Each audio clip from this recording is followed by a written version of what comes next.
Ուշադիր նայեցեք այդ կինոկադրերը։ Դեր առջև Բրանդենբուրգյան դարպասներն են։ Այս կամարների տակով տոնախմբությունների ժամանակ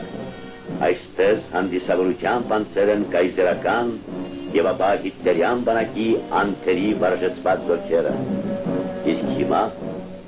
հիմա նույն Բրանդենբուրգյան դարպասներով անցնում է սովետական բազմամիլիոնանոց բանակի փոքրիկ, բայց հերոսական ջոկատը եկած հայկական լեռնաշխարհից։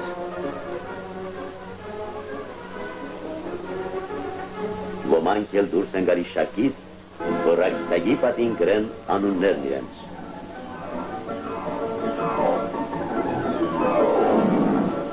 Հրճվում են բոլորը, բարում է անգամ պարել Չիմացովը, ամեն մեկն իր ազգային պարն է բերել այս հաղթահանդեսին։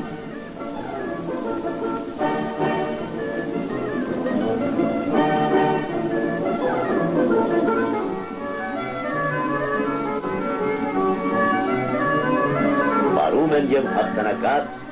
հայ զինվորները։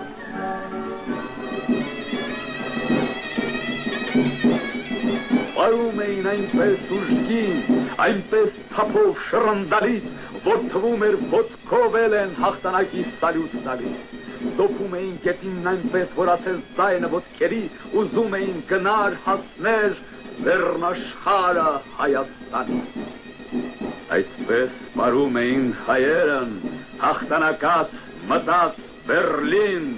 մեր Նայիրյան, հնադարյան, ավանդական մեր քոչարին։